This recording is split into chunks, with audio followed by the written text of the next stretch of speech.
पहली रसोई पर बंगाली बहू की मछली से बने 56 पकवान। आयुषी, तुमने मेरा सारा सामान याद करके रख दिया है ना? यार 1 घंटे बाद मेरी ट्रेन है, कहीं ऐसा ना हो कि कोई जरूरी सामान रह जाए। हाँ भैया, मैंने एक एक करके आपका सारा सामान रख दिया है। देखो, इस वाले बैग में आपके कपड़े हैं और इसमें डॉक्यूमेंट्स, और ये बैग मम्मी ने आपके खाने पीने के सामान से भर दिया है। अरे मम्मी यार, जहाँ पर मैं जा रहा हूँ खाना वहाँ पर भी मिलता है, आप इतना परेशान क्यों हो रही हो? बेटा, नया शहर होगा, सब लोग नहीं होंगे तेरे लिए, और वैसे भी इसमें मैंने तेरे लिए चटनी, अचार और सब्जी बना कर रख दी। अगर जरूरत पड़ेगी तो रोटियां ले लेना। वैसे तो मैंने पराठे रखे हैं। हर जगह शुद्ध शाकाहारी ढाबा या रेस्टोरेंट ढूंढने में टाइम लगता है। अगर तुझे भूख लगेगी तो दिक्कत नहीं होगी। हाँ बेटा, तेरी माँ सही कह रही है, तू घर का खाना ही खाना। अगर रास्ते में भूख लगेगी कम से कम तू खा तो लेगा। रोहन की नई नई नौकरी लगी है और उसकी ड्यूटी पश्चिम बंगाल में लगी है। उसी के लिए रोहन अपना सारा सामान पैक करके जा रहा है। कल से उसे ऑफिस भी ज्वाइन करना है। इधर शिवम ने कैब बुक कर दी है, थोड़ी देर में कैब आ जाती है। भैया अब क्या रह गया है? देखो कैब वाला भी आ गया है, चलो मैं आपका सामान रखवा देता हूँ। हाँ भाई, सब हो गया है, ये सारा सामान कैब में रख दे। शिवम एक एक करके सारा सामान कैब में रखना शुरू करता है। रोहन सभी घर वालों से गले लगता है और सबको बाय बोलकर स्टेशन के लिए कैब में बैठकर रवाना हो जाता है। इधर घर वाले भी अंदर आ जाते हैं। आज पहली बार बच्चा घर से दूर गया है, वरना हमने तो बच्चों को पढ़ने के लिए भी घर से बाहर नहीं भेजा। हाँ, अभी तो हमें आदत भी कई दिनों में जाकर लगेगी। देखो घर कैसा सूना सूना सा हो गया है। सब लोग ऐसे ही बैठे होते हैं, तभी घर में पड़ोसन कमला की एंट्री होती है। अरे सरला, क्या हुआ? तू इतनी चुपचाप क्यों बैठी है? क्या हो गया है तुझे? तेरी तबीयत तो ठीक है? कुछ नहीं बहन, आज रोहन गया है ना, कल से उसे ऑफिस ज्वाइन करना है, उसकी नौकरी लग गई है। अच्छा, चल मैं समझ सकती हूँ, पहली बार घर से गया है तो थोड़ा अजीब सा लग रहा होगा, लेकिन अपना भविष्य संवारने के लिए घर से दूर होना ही पड़ता है। बच्चों को ज्यादा परेशान मत हो, छुट्टियों में तो आ ही जाएगा। और नहीं तो क्या चाची, बिल्कुल सही कह रही हैं। आजकल तो वीडियो कॉल का जमाना है, हम रोज भैया से वीडियो कॉल करेंगे। सब लोग मिलकर सरला और राजेश को समझाते हैं। ऐसी थोड़ी देर पड़ोसन बैठकर बातें करती हैं और फिर अपने घर चली जाती है। इधर जैसे ही ट्रेन रुकती है, रोहन अपना सारा सामान उठाकर नीचे उतरने लगता है। उससे आगे वही लड़की उतरती है जो उसके बराबर बैठी थी। अचानक एक जेब कतरा आता है और उस लड़की का पर्स छीनकर भाग जाता है। चोर चोर चोर, पकड़ो, कोई मेरा पर्स ले गया, मेरे सारे पैसे इसी में है, कोई तो पकड़ो, हेल्प मी। साक्षी जोर जोर से चिल्लाने के साथ साथ रोने भी लगती है। रोहन की आंखों के सामने यह सब हुआ था तो भला वो कैसे पीछे रह सकता था। रोहन लगभग 1 किलोमीटर दूर भागकर उस जेब कतरे से साक्षी का पर्स वापस लेकर आता है। Thank you so much. आप नहीं जानते आपने मेरी कितनी बड़ी मदद की है। मेरी पर्स में पैसों के अलावा डॉक्यूमेंट्स भी थे। Thanks a lot. अरे थैंक यू की कोई बात नहीं है। आजकल पता नहीं लोगों को क्या हो गया है, अकेली लड़की देखते ही हमला बोल देते हैं। हाँ वही तो, कम से कम हमारी जनरेशन के लोगों को तो ये समझना चाहिए। खैर ये सब छोड़ो, मेरी कैब आ गई है। वैसे आपको कहाँ जाना है? सेक्टर नंबर 12 में सनराइज करके एक कंपनी है, मुझे वहीं जाना है।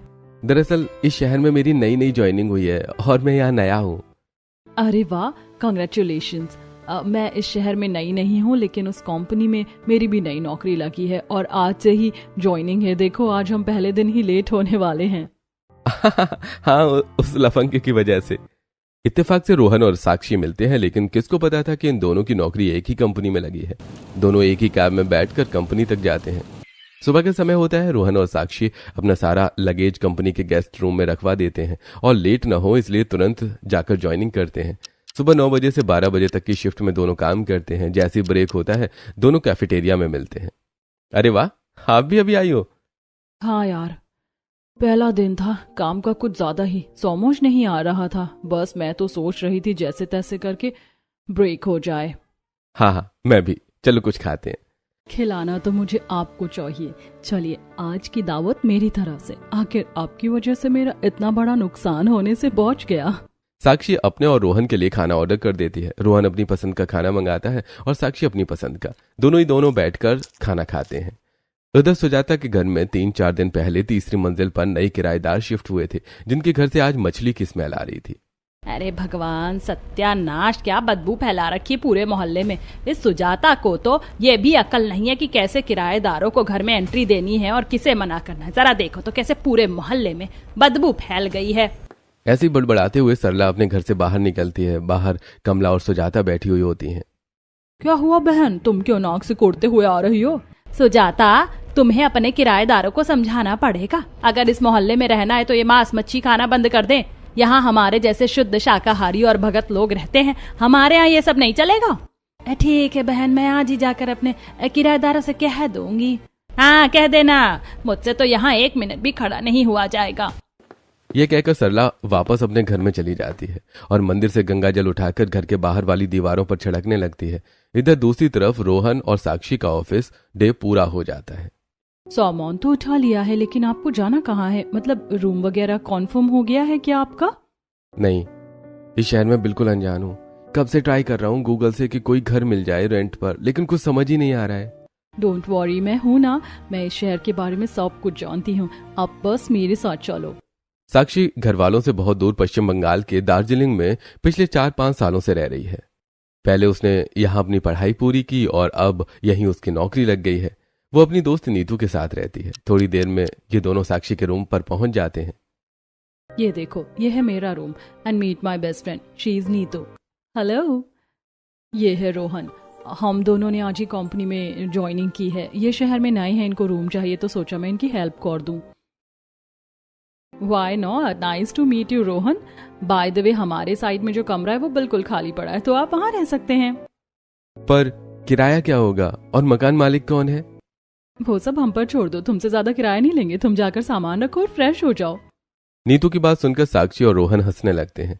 साक्षी और नीतू रोहन का सामान कमरे में रखने में मदद करती है और बाद में अपने कमरे में आ जाती है। ऐसे कुछ दिन बीतते हैं। कुछ ही दिनों में दोनों में इतनी गहरी दोस्ती हो जाती है और ये दोस्ती कब प्यार में बदल जाती है ना पता भी नहीं चलता। ऐसे दिन बीत रहे होते हैं। दूसरी तरफ राजेश शिवम से कहता है, शिवम ये क्या, तुम पूरा दिन वेब सीरीज देखते रहते हो। अरे तुम्हें कोई पढ़ाई लिखाई का काम नहीं रहा अब? अरे पापा यार, आप भी हद करते हो। मेरी ग्रेजुएशन फाइनल हो गई है। कंपनी शायद मुझे प्लेसमेंट देगी और फिर मेरी एंट्रेंस की तैयारी भी चलेगी। अभी मैं बिल्कुल फ्री हूँ। शिवम की बात सुनकर अपने कमरे से आयुषी वहां आ जाती है। फ्री होने का मतलब क्या? आप अपनी स्किल्स बढ़ा सकते हो ना। जरा सोचो, इंटरव्यू में जिन बच्चों ने पहले से कंप्यूटर कोर्स, डेटा एनोटेशन और ये सब कर लिया होगा, उन्हीं को प्रेफरेंस दी जाएगी। और आप जैसे पूरा दिन टीवी देखने वाले लोग लो सैलरी में हायर किए जाएंगे। एक तो राजेश पहले से ही शिवम पर गुस्सा कर रहा था, ऊपर से आयुषी आकर इतनी बड़ी बात कह देती है। यह तो पूरी तरह शिवम की क्लास लगवाने वाली बात हो गई थी। सुनकर राजेश और ज्यादा गुस्सा हो जाता है। अरे सीखो कुछ इससे, तुमसे छोटी है लेकिन अकल तुमसे ज्यादा है। चलो अब इसे बंद करो और जो जो आयुषी कह रही है उस सब में ध्यान लगाओ। ये कहकर राजेश शिवम को 4 बातें सुनाकर वहां से चला जाता है। इधर राजेश के जाते ही शिवम आयुषी का हाथ पकड़कर मरोड़ने लगता है। छोड़ो, मुझे दर्द हो रहा है। पापा को बुला दूंगी, फिर से डांट सुननी है क्या? अरे तू मेरी बहन है या दुश्मन? कौन सी बात का बदला लिया है तूने मुझसे? भूल गए, उस दिन मैं अपनी दोस्त की बर्थडे में जाने के लिए कह रही थी और आपने पापा के सामने 4 बातें कहकर मुझे परमिशन नहीं लेने दी थी। बस उसी का बदला है बच्चों। यह कहकर आयुषी हाथ छुड़ाकर वहां से भाग जाती है। इधर बेचारा शिवम टीवी बंद करके कंप्यूटर चलाकर बैठ जाता है। ऐसे दिन बीतने लगते हैं। संडे का दिन होता है। नीतू और साक्षी दोनों की छुट्टी होती है। रोहन भी अपने कमरे पर रेस्ट कर रहा होता है। तभी साक्षी कहती है, अरे यार, आज तो कुछ चटपटा सा खाने का मन कर रहा है। चल मार्केट से जाकर सामान लाते हैं, आज कुछ अच्छा सा बनाएंगे। हाँ यार, मेरा भी मन कर रहा है। चल मैं भी दूसरी टी शर्ट पहन कर आती हूँ। नीतू फटाफट कपड़े चेंज करती है और दोनों दोस्त बाजार में खाने से रिलेटेड सामान खरीदने चली जाती हैं। थोड़ी देर में सारा सामान लेने के बाद, यार मैं तो बहुत थक गई हूँ और तुम्हें तो पता है खाना बनाने में मैं बिल्कुल भी अच्छी नहीं हूँ। देखो मैं तुम्हारी हेल्प कर सकती हूँ, लेकिन बनाना तो तुम्हें खुद से पड़ेगा। हाँ भाई ठीक है, मैं बना लेती हूँ। वैसे ये फिश देखने में कितना अच्छा लग रही है ना। इसकी तो फिश कॉटलेट बहुत अच्छी लगेगी। अरे फ्राई फिश भी बहुत अच्छी लगती है, वो भी बना लेना। अब साक्षी और नीतू बंगाल में पली बड़ी थी तो फिश से इनका लगाव होना तो लाजमी था। बिल्कुल वैसे ही साक्षी और नीतू दोनों को ही फिश से रिलेटेड खाना बनाना और खाना बहुत पसंद था।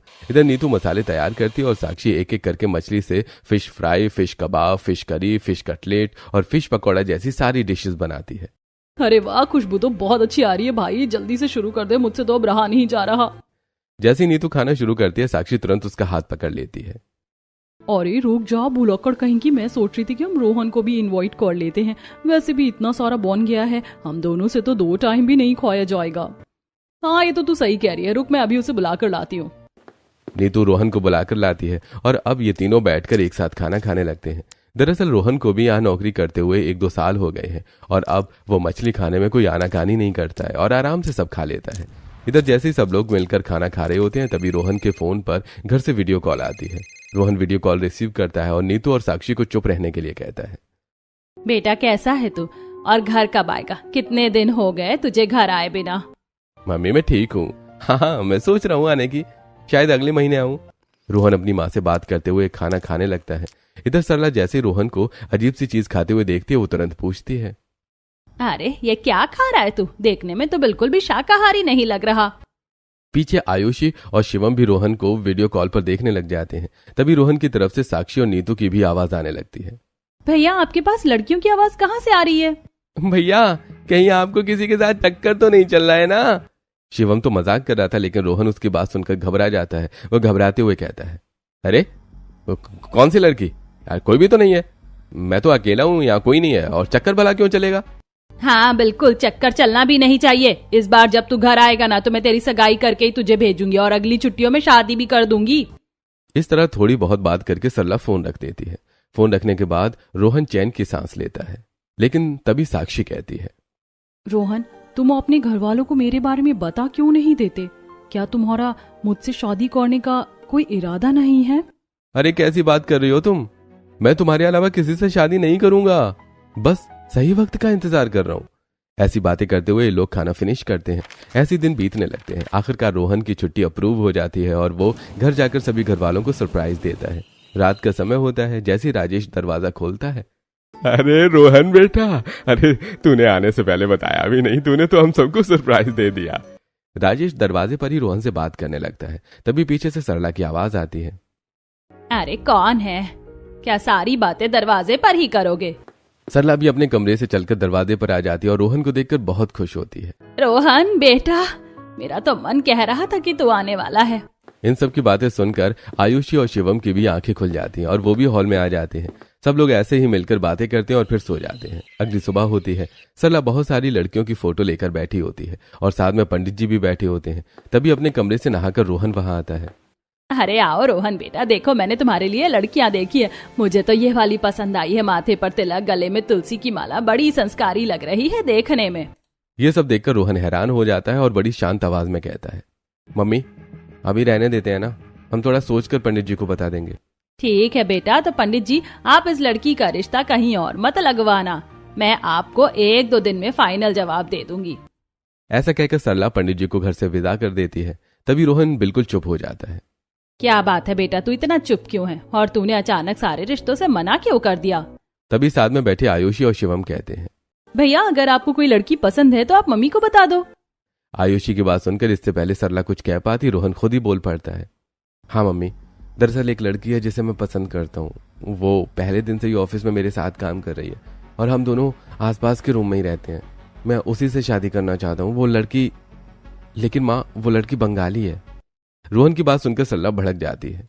हे भगवान, अब यही दिन देखना बाकी रह गया था कि मेरे बच्चे अपनी पसंद से शादी करेंगे। मेरा क्या कोई हक नहीं है तुम्हारे लिए लड़की ढूंढने का?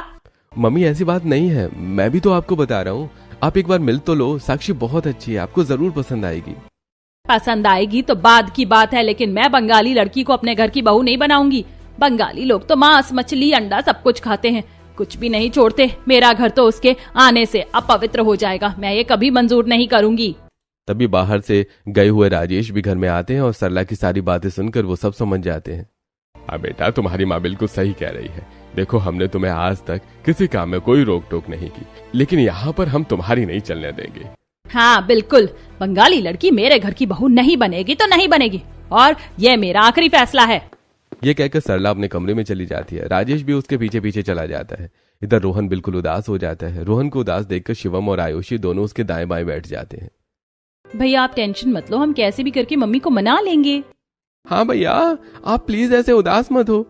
साक्षी बहुत अच्छी लड़की है, वो तुम सबका बहुत ख्याल रखेगी और वो मुझसे बहुत प्यार करती है। ये कहकर रोहन की आंखें भर आती हैं और वो अपने कमरे में चला जाता है। इधर आयुषी और शिवम थोड़ी देर बाद अपनी माँ के पास जाते हैं और उन्हें समझाने की कोशिश करते हैं। मम्मी आप प्लीज भैया की शादी उसी लड़की से हो जाने दीजिए ना। देखो जब वो घर में आएगी तो आप उसे अपनी तरह से रख लेना। और नहीं तो क्या मम्मी, वैसे भी घर में सास की ही चलती है और भैया कह तो रहे हैं कि वो बहुत संस्कारी है।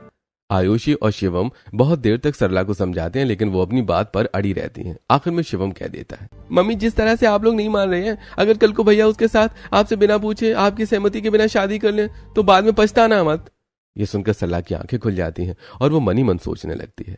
हाँ, ऐसा हो सकता है। आजकल के बच्चे तो कोर्ट मैरिज कर लेते। कहीं रोहन ने भी ऐसा कर लिया तो मैं तो मोहल्ले में किसी को मुंह दिखाने के लायक नहीं रहूंगी।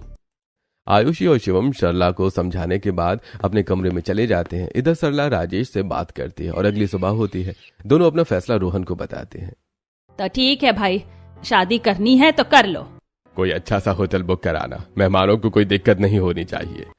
अपने माँ बाप की बात सुनकर रोहन खुशी से फूला नहीं समाता है और दोनों को गले लगा लेता है। मुझे पता था आप लोग मान जाएंगे, आखिर हमारी खुशी से बढ़कर आपके लिए कुछ नहीं है, आपने ये सिद्ध कर दिया। रोहन साक्षी को फोन करके सब बता देता है। साक्षी अपने घर वालों से बात करती है। इधर दोनों के घर वाले आपस में बात करते हैं और अगले ही हफ्ते शादी की डेट फिक्स कर देते हैं। शादी की तैयारियों में पूरा हफ्ता पंख लगाकर उड़ जाता है और आखिरकार रोहन और साक्षी की शादी हो जाती है। आज साक्षी की पहली रसोई होती है। अचानक घर पर पड़ोसन कमला आती है।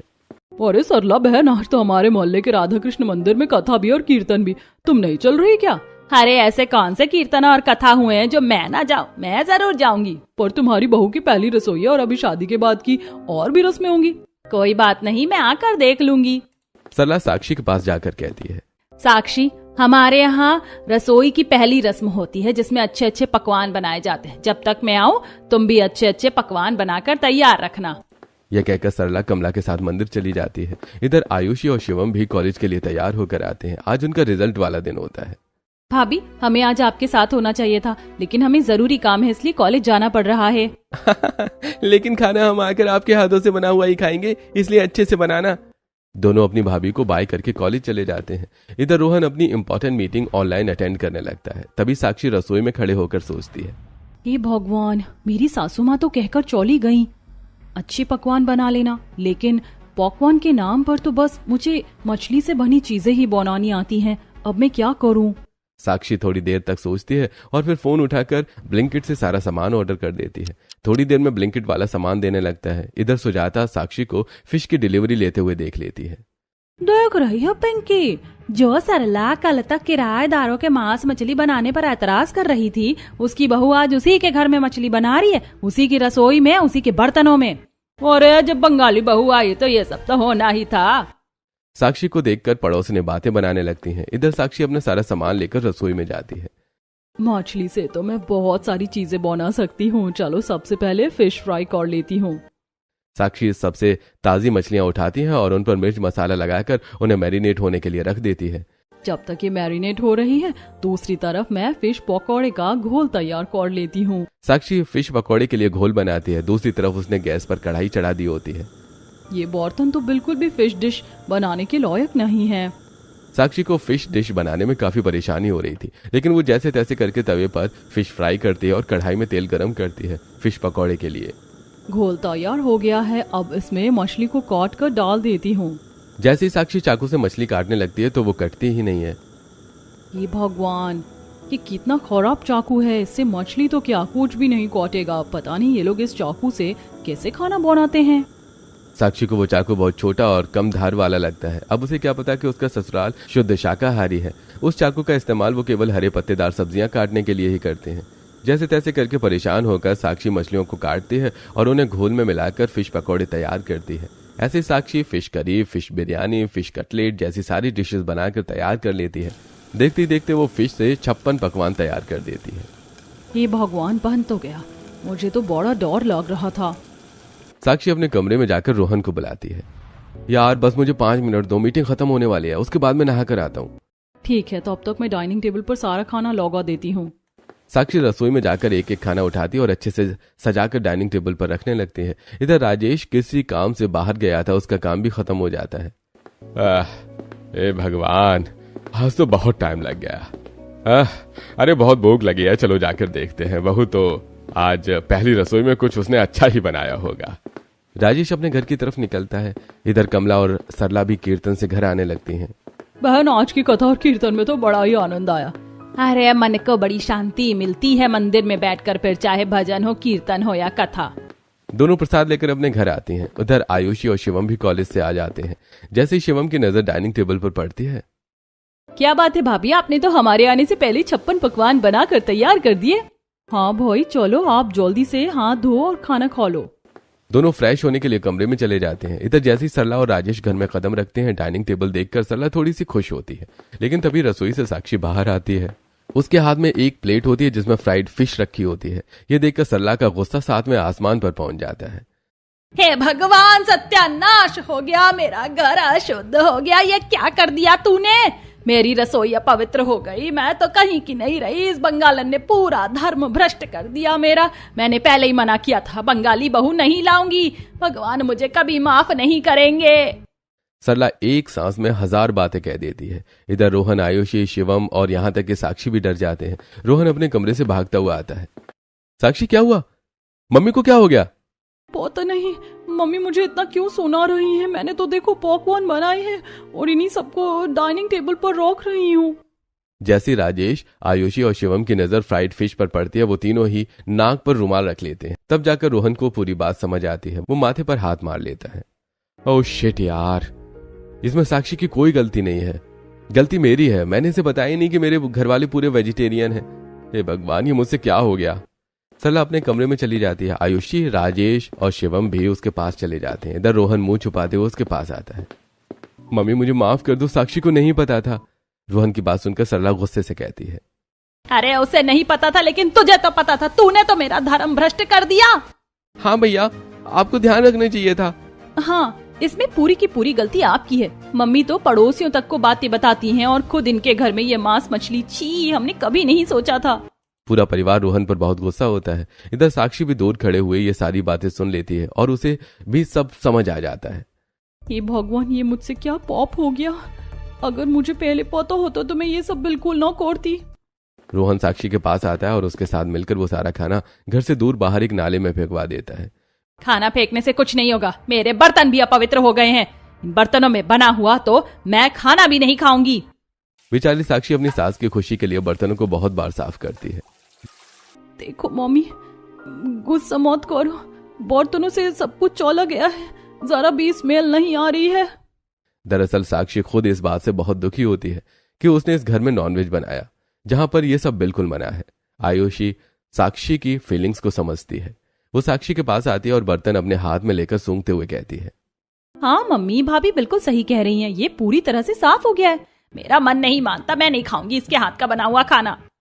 सरला मंदिर में जाती है और गंगाजल उठाकर लाती है। पूरे घर में गंगाजल छिड़कती है और पंडित जी को बुलाकर हवन भी करवा देती है। थोड़ी देर में पंडित जी आकर हवन करके चले जाते हैं। मम्मी अब तो गुस्सा थूक दो, अब तो आपने गंगाजल से घर को शुद्ध भी करवा दिया है। सब लोग मिलकर सरला को समझाते हैं। इधर साक्षी हाथ जोड़कर सरला से माफी मांगती है। मम्मी जी, अनजाने में मुझसे गलती हो गई, मैं कसम खाकर कहती हूँ आइंदा ऐसा कुछ नहीं होगा। आपको जो जो पसंद होगा मैं वही बनाऊंगी। सरला दिल से तो नहीं, लेकिन दिखाने के लिए साक्षी को माफ कर देती है। सब लोग बहुत खुश होते हैं। लेकिन आज से घर में खाना आयुषी ही बनाएगी। इधर सरला आयुषी की ड्यूटी खाने पर लगा देती है। ऐसे ही दिन बीतने लगते हैं। एक दिन रोहन अपने कमरे में काम कर रहा होता है, तभी साक्षी परेशान सी होकर कमरे में आती है।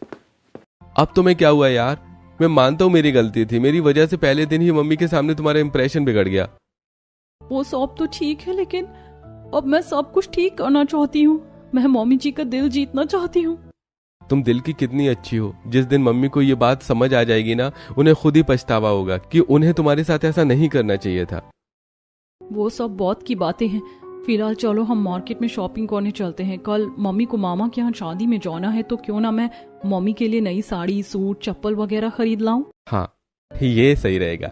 चलो अभी चलते हैं। साक्षी रोहन के साथ बाजार जाती है और सरला के लिए नई साड़ी, सूट, चप्पल, चूड़ी सब कुछ खरीद कर लाती है। दोनों सरला के कमरे में जाते हैं। मम्मी, आपको मामा के यहाँ शादी में जाना है ना? ये देखो, हम आपके लिए साड़ी और बाकी सब सामान लेकर आए हैं। अरे मेरे पास तो बहुत साड़ियाँ रखी हैं, तुमने इतना कष्ट क्यों किया? मम्मी, ये आप पर बहुत अच्छी लगेगी और इसका ब्लाउज भी रेडीमेड है। हाँ हाँ ठीक है, चलो रख दो, जब तुम ले आए हो तो पहन लूंगी। रोहन और साक्षी अपने कमरे में चले जाते हैं। अगली सुबह होती है। सरला तैयार होकर शादी में जाती है। ऐसे दिन बीतने लगते हैं। एक दिन आयुषी रसोई में खाना बना रही होती है, तभी साक्षी वहां आती है। दीदी, आप मुझे ये सब करना सिखा दो ना, और बताओ प्लीज मम्मी को खाने में क्या क्या पसंद है, मैं वही बनाऊंगी। भाभी आप मम्मी को मनाने में कितनी मेहनत करी हो, आप देखना मम्मी को जल्द ही रियलाइज हो जाएगा। दरअसल पहली रसोई से अब तक सरला ने खाने की जिम्मेदारी आयुषी को दी थी, लेकिन खाना तो साक्षी ही बना रही थी, क्योंकि पहले ही दिन साक्षी ने आयुषी से कह दिया था कि अब वो शुद्ध शाकाहारी खाना बनाना सीखना चाहती है। आयुषी भी साक्षी को खाना बनाना सिखा रही थी। भाभी आपने बाकी सब तो बनाना सीख लिया, ये देखो मम्मी को सूखे चने और साथ में जीरा राइस बहुत पसंद है, आज मैं आपको यही बनाना सिखाती हूँ। आयुषी साक्षी को खाना बनाना सिखा देती है। साक्षी बड़े प्यार से खाना बनाती है। थोड़ी देर में सारा खाना डाइनिंग टेबल पर लगा देती है। खाना टेस्ट करते हुए सरला कहती है, आयुषी इतने दिन हो गए तुझे खाना बनाते हुए, लेकिन आज भी तुझे मेरे जैसे चने बनाने नहीं आए, इनमें थोड़ा सा स्वाद कम है। सरला की बात सुनकर आयुषी हंसते हुए बोलती है, मम्मी ये चने मैंने नहीं भाभी ने बनाए हैं।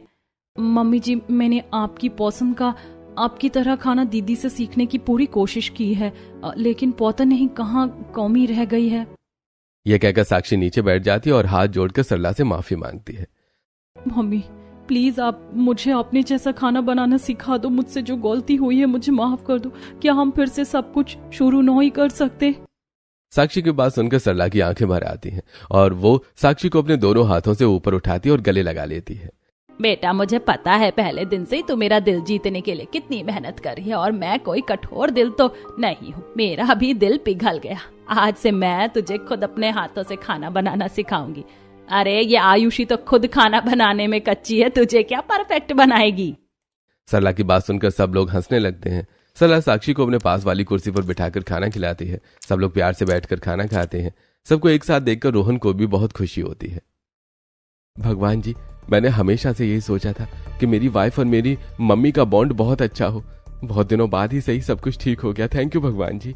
थोड़ी देर में सब लोग खाना खाने के बाद अपने अपने कमरे में आराम करने के लिए चले जाते हैं। अगली सुबह होती है और आज सरला साक्षी को खाना बनाना सिखा रही होती है।